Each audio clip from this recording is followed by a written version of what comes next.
Hi friends, my name is Shivangi Khare. Welcome back to my channel cloud talent. आज मैं आपको बताने जा रही हूँ क्रोमोसोम्स के बारे में। और आप सबको पता है कि क्रोमोसोम्स जो है वो सारे मेडिकल एग्जाम्स का बहुत ही लंबा और बहुत ही इम्पॉर्टेंट टॉपिक है। तो जितने भी मेडिकल एग्जाम्स हुए, चाहे एएफएमसी हुआ या नीट एग्जाम्स हुआ, उसमें ये क्रोमोसोम्स टॉपिक से रिलेट करके कोई ना कोई क्वेश्चंस आते ही आते हैं।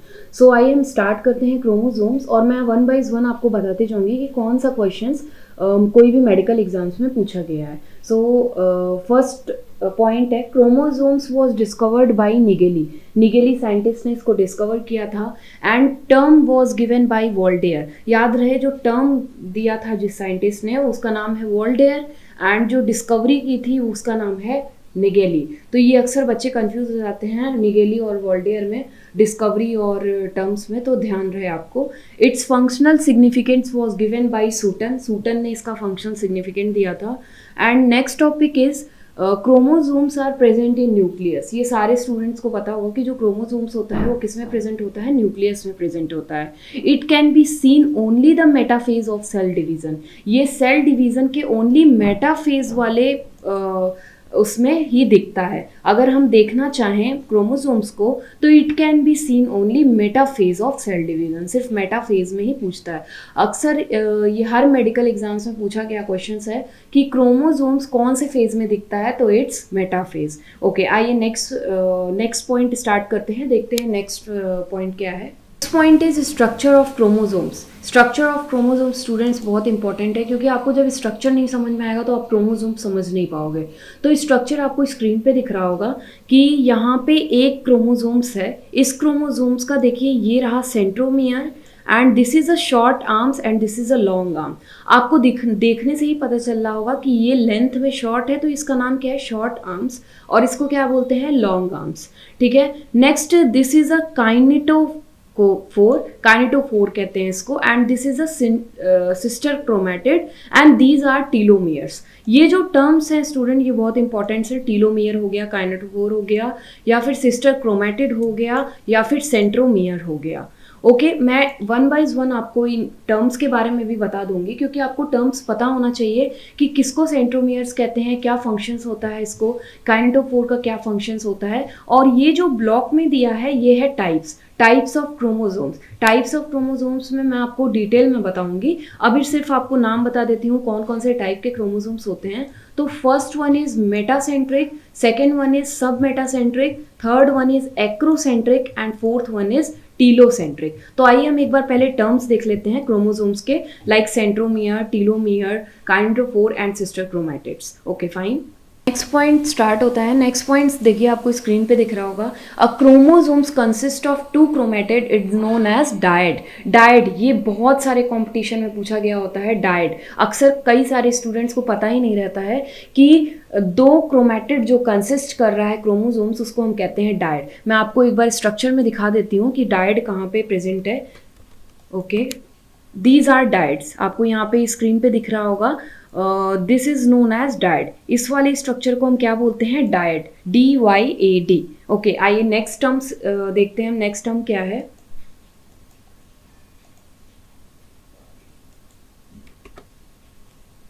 नेक्स्ट जो पॉइंट है वो है types of chromosomes. Types of chromosomes बहुत ही इंपॉर्टेंट है। ये बोर्ड एग्जाम्स के लिए बहुत इंपॉर्टेंट है। जो बच्चे अभी अपियर हो रहे हैं 12th के लिए, उनके लिए ये बहुत इंपॉर्टेंट है। ठीक है। तो टाइप्स ऑफ क्रोमोसोम्स में हम देखते हैं, according two positions of centromere it is a different types. मतलब पोजीशंस ऑफ सेंट्रोमियर के पोजीशंस के बेसिस पे हम इसको बहुत सारे टाइप्स में डिवाइड कर सकते हैं। तो 4 टाइप्स हैं, डैट इज मेटासेंट्रिक, सब मेटासेंट्रिक, एक्रोसेंट्रिक एंड टीलोसेंट्रिक। तो वन बाय वन हम इसको देख लेते हैं, 2-2 पॉइंट्स इसमें देख लेते हैं, ताकि आपको लिखने के कंटेंट हो जाए और डायग्राम आप बनाओगे तो you will get good marks. ठीक है। तो पहले हम मेटासेंट्रिक देखेंगे एंड सब मेटासेंट्रिक, एक्रोसेंट्रिक एंड टीलोसेंट्रिक। ठीक है, वन बाय वन डायग्राम के थ्रू देखेंगे। तो पहले हम देखते हैं मेटासेंट्रिक के बारे में। In metacentric student centromere present at centre. Centromere जो होता है वो किस पे प्रेजेंट होता है, सेंटर पे प्रेजेंट होता है। आपको डायग्राम के थ्रू मैं दिखाती हूँ। ये रहा मेटासेंट्रिक। मेटासेंट्रिक में आपको दिख रहा होगा जो सेंट्रोमियर है वो किस पे प्रेजेंट है, एट द सेंटर, सेंटर पे प्रेजेंट है। And it divides the chromatid into 2 equal arms. जो क्रोमेटिड्स है वो किस में डिवाइड हो रहा है, 2 इक्वल आर्म्स में डिवाइड हो रहा है। आपको शॉर्ट आर्म्स भी इक्वल दिख रहा होगा, लॉन्ग आर्म्स भी इक्वल दिख रहा होगा। शॉर्ट आर्म्स भी इक्वल दिख रहा होगा, लॉन्ग आर्म्स भी इक्वल दिख रहा होगा। तो मेटासेंट्रिक जो है it divides the chromatid into equal arms and it means centromere present at the centre. Okay, next type जो है वो है आपका सब मेटासेंट्रिक। ठीक है, सब मेटासेंट्रिक के बारे में देखते हैं। सब मेटासेंट्रिक में क्या होता है, uh centromere slightly away from the centre. आपको दिख रहा होगा जो सेंट्रोमियर है slightly away from the centre है। It means it dividing the chromatids into 2 unequal parts. आपको दिख रहा होगा जो शॉर्ट आर्म्स हैं वो छोटा है, लॉन्ग आर्म्स जो है वो बड़ा है। शॉर्ट आर्म्स जो छोटा है वो लॉन्ग आर्म्स बड़ा है। तो ये जो डिवाइड होता है ये 2 अनइक्वल पार्ट्स में डिवाइड होता है। आप कंपेयर कर लो मेटासेंट्रिक एंड सब मेटासेंट्रिक्स में, आपको दिख जाएगा। नेक्स्ट जो टाइप्स है वो है एक्रोसेंट्रिक। एक्रोसेंट्रिक में क्या होता है, uh centromere slightly away from the tips. ये टिप्स के ऊपर भागता रहता है जो सेंट्रोमियर है। तो सेंट्रोमियर जो है वो टिप्स पर ही प्रेजेंट, टिप्स पे नहीं, एकदम थोड़ा सा स्लाइटली उससे दूर प्रेजेंट होगा। बट इसमें भी जो वो है मतलब डिवाइड हो रहा है क्रोमेटिड्स, वो भी अनइक्वल पार्ट्स में ही डिवाइड हो रहा है। आप दोनों से कंपेयर कर सकते हो एक्रोसेंट्रिक को भी। नेक्स्ट है टीलोसेंट्रिक। टीलोसेंट्रिक में मेन थिंग इज कि the centromere at the tip. जो सेंट्रोमियर प्रेजेंट है वो किस पे प्रेजेंट है, एट द टिप। आप देख रहे होगे, ये मैं एरो से बता रही हूँ आपको, ये एट द टिप पे ही प्रेजेंट होता है।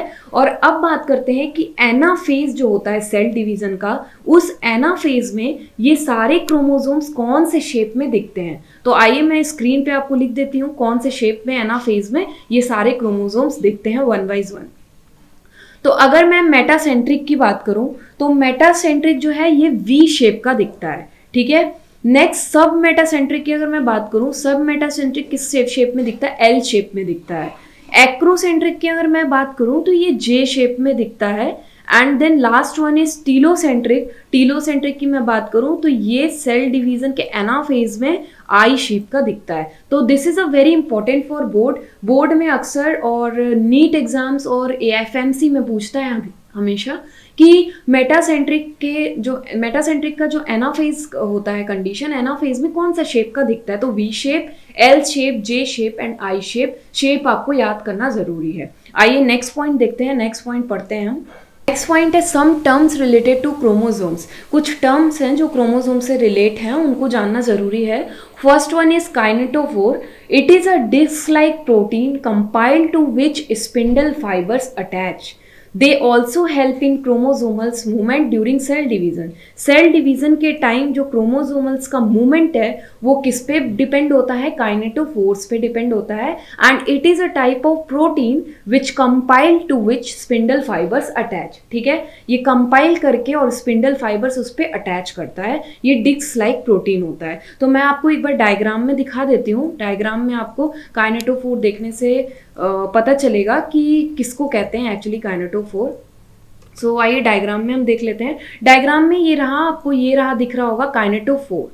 This is a kinetochore. Okay, it is a disc like protein which is responsible for the chromosomal movement. Chromosomal movement के लिए ये रिस्पॉन्सिबल होता है ये प्रोटीन। ठीक है, नेक्स्ट पॉइंट देखते हैं। नेक्स्ट टर्म क्या है, टर्म की अगर मैं बात करूं, नेक्स्ट टर्म इज सैटेलाइट। ठीक है, सैटेलाइट अक्सर बीएससी में पूछता है, ये बीएससी का कोर्स है सैटेलाइट। बहुत ज़्यादा ब्रॉड टॉपिक है ये क्रोमोसोम्स का। तो आइए एक बार देख लेते हैं सैटेलाइट किसको कहते हैं। Chromosomes that contain secondary construct that serve as identifying marker beside the centromere. One or more secondary constructions can also be observed in some chromosomes at metaphase. जितने भी क्रोमोसोम्स होते हैं वो हमने पढ़ा कि मेटाफेज में ही वो दिखते हैं। ठीक है, मेटाफेज में दिखते हैं। मतलब ये जो सैटेलाइट है, सैटेलाइट कंटेन करता है secondary construct that serve as identifying markers. Markers को आइडेंटिफाई करने के लिए ये सेकेंडरी कंस्ट्रक्ट डिजाइन होता है, जिसको हम कहते हैं सैटेलाइट। ओके, नेक्स्ट टर्म जो है वो बहुत ही इंपॉर्टेंट है आपके नीट एग्जाम्स के लिए, टीलोमियर। टीलोमियर से अक्सर क्वेश्चंस आते ही आते हैं, तो देखते हैं टीलोमियर्स किसको कहते हैं। टीलोमियर्स, it is a region of repetitive nucleotide sequence at each end of chromosomes which protect the end of the chromosomes from deteriorations or from fusion with neighbors chromosomes। मतलब ये देखते हैं कि टीलोमियर कहाँ प्रेजेंट होता है। टीलोमियर आपको मैंने उस पर दिखाया भी था। ये एक रीजन होता है जो रिपीटेटिव न्यूक्लियोटाइड सीक्वेंस का बना होता है, क्रोमोसोम्स के एंड में प्रेजेंट होता है, और ये प्रोटेक्ट करता है एंड ऑफ क्रोमोसोम्स। क्रोमोसोम्स को प्रोटेक्ट करता है फ्रॉम द फ्यूजन, फ्यूजन से इसको प्रोटेक्ट करता है। जो पास के क्रोमोसोम्स होते हैं उनसे फ्यूज ना कर पाए, इसलिए ये जो टीलोमियर है ये प्रोटेक्ट करता है उसको, क्योंकि एक दूसरे में अगर टच रहेंगे वो तो वो एक दूसरे से फ्यूज भी कर सकते हैं। इसलिए टीलोमियर प्रेजेंट होता है जो कि रिपीटेटिव न्यूक्लियोटाइड सीक्वेंस का बना होता है, और ये प्रोटेक्ट करता है, एंड में ही प्रेजेंट होता है। मैं दिखाती हूँ डायग्राम में, जो कि फ्यूजन से उसको प्रोटेक्ट करता है। तो आइए एक बार डायग्राम में देख लेते हैं कि टीलोमियर कहाँ पे प्रेजेंट होता है, एट द एंड पे। टीलोमियर, ये रहा टीलोमियर, आपको डायग्राम में दिख रहा होगा, एंड पे क्रोमैटिड्स के एकदम एंड पे टीलोमियर प्रेजेंट है। तो सो नेक्स्ट जो टर्म्स है वो हम देख लेते हैं। नेक्स्ट टर्म क्या है? ओके, नेक्स्ट पॉइंट जो है वो है chromosomes are made up of DNA and histone protein.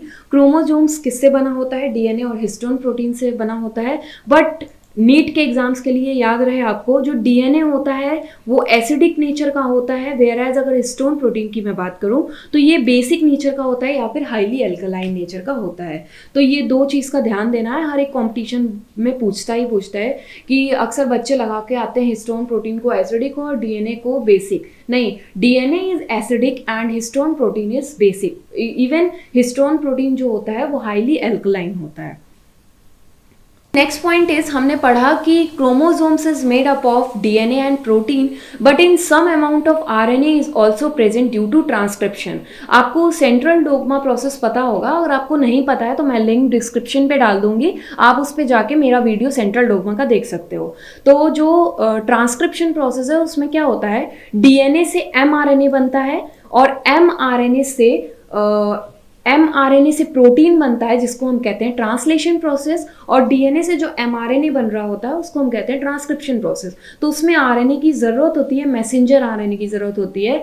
So some amount of RNA is also present for the process of transcription, क्योंकि जो डीएनए से आरएनए बन रहा है उसी को हम ट्रांसक्रिप्शन बोल रहे हैं, एमआरएनए बनने को।